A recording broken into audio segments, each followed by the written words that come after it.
कई विपक्ष के कई नेताओं का नाम आया, तो आपकी तरफ से या आपकी नज़र में 2024 के लिए पीएम का कैंडिडेट कौन है विपक्ष के लिए?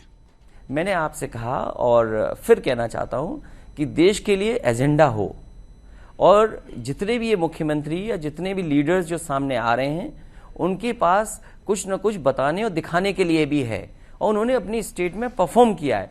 मान लीजिए किसानों को पानी चाहिए और मुफ्त पानी चाहिए। अभी तेलंगाना के मुख्यमंत्री जी ने ऐलान कर दिया कि देश में 2024 में अगर मौका मिलेगा तो बिजली किसानों की मुफ्त होगी।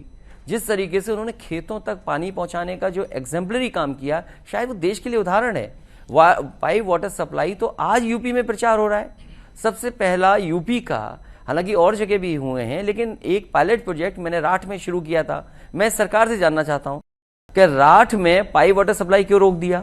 उधर ममता जी के पास एग्जेम्पलरी काम है। पीएम कैंडिडेट का आप किसको सपोर्ट करेंगे, किसका नाम आप आगे मैं करेंगे? ये कह रहा हूं कि किसी को धागा बनना पड़ेगा जिसमें सब मोती पुरोए जाएं। तो वो धागा कौन है आपकी नजर में? कोई धागा है? मोती हमारे पास बहुत, अभी आप केसीआर की पुरोने वाला भी चाहिए। तो ये मैं समझता हूं जैसे 2024 का चुनाव आएगा वो बात साफ हो जाएगी, लेकिन देश बीजेपी से परेशान है। अभी तक बहुत कड़वाहट थी नीतीश कुमार जी और लालू यादव जी के बीच में, लेकिन कुछ दिन पहले ही आपने देखा कि वहां दोनों लोग मिल गए और बीजेपी को सत्ता से बाहर किया। उत्तर प्रदेश में बीएसपी के साथ आपने चुनाव लड़ा है, हालांकि ये संभावना दूर की हो सकती है, लेकिन 2024 के पहले क्या हम कुछ भी इस बारे में जान सकते हैं आपसे कि समाजवादी पार्टी और बीएसपी के बीच में कुछ भी संभावनाएं हो सकती? अगर मैं कुछ ऐसी सख्त बात कह दूंगा तो हो सकता है ट्वीट आ जाए। जी जी, लेकिन फिर भी मैं कहता हूं कि जिनका संबंध भारतीय जनता पार्टी से है, बहुजन समाज पार्टी वो काम करती है जो भारतीय जनता पार्टी कहती है। अगर पिछले चुनाव में 2017 में और पिछले चुनाव में बहुजन समाज पार्टी ने बीजेपी की मदद न की होती तो आज भारतीय जनता पार्टी उत्तर प्रदेश में नहीं होती। मैं बधाई देता हूं नीतीश कुमार जी को, तेजस्वी जी को, आदरणीय लालू जी को कि उन्होंने कम से कम भारतीय जनता पार्टी को वहां से हटाया। बिल्कुल। अखिलेश जी, ये तो आप बड़ा आरोप लगा रहे हैं। ये बड़ा आरोप नहीं है, बीएसपी पर आप बड़ा आरोप सच्चाई लगा और हकीकत है। अगर आप जमीन पर देखेंगे, उनके फैसले देखेंगे, आप राष्ट्रपति का चुनाव होगा, क्योंकि आजमगढ़ का चुनाव है तो आप नहीं बोलेंगे, 2 दिन बाद आप समर्थन कर देंगे बीजेपी का। समाजवादी पार्टी कैसे हारे, वो कैंडिडेट कौन सा दिया जाए, उनका टारगेट बीजेपी नहीं था, उनका टारगेट था समाजवादी पार्टी। उनके स्टेटमेंट देखिए, बीजेपी से नहीं लड़ रहे हैं। और ऐसा बीजेपी के सारे पे काम होता है, वो तो एक अपनी बनाई हुई जेल में बंद है, और उनका जेलर मुझे लगता है दिल्ली में बैठे हैं।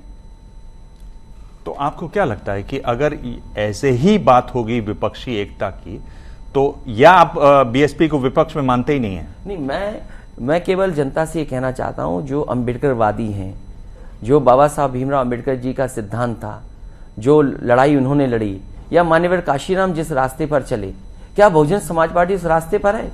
मुझे बहुजन समाज पार्टी के बहुत लीडर्स मिले हैं, उनके कैडर के लोग मिले हैं, और समय समय में मैंने उनको सुना है, वो यही कहते हैं कि बहुजन समाज पार्टी का आज रास्ता वो नहीं है जो मान्यवर काशीराम जी का रास्ता था।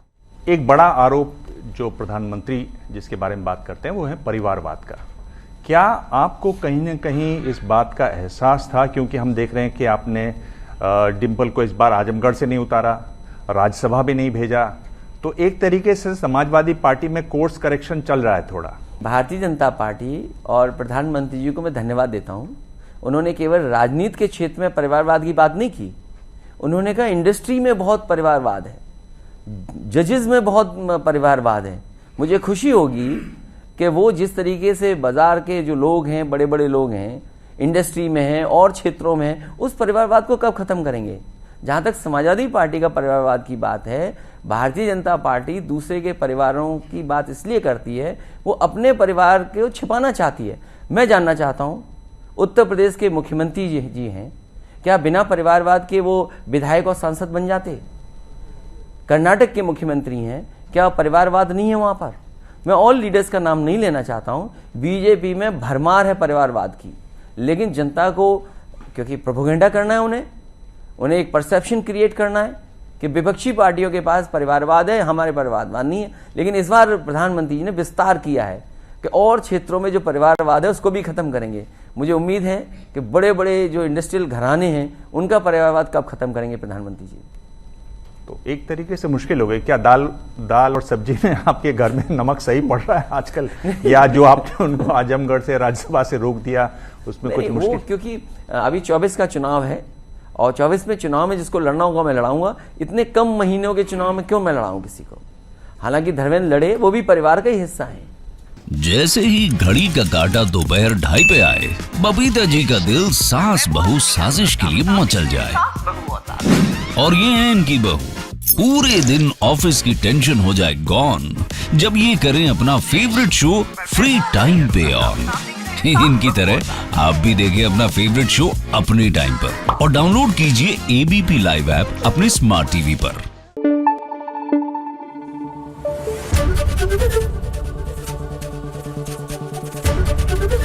एबीपी न्यूज आपको रखे आगे।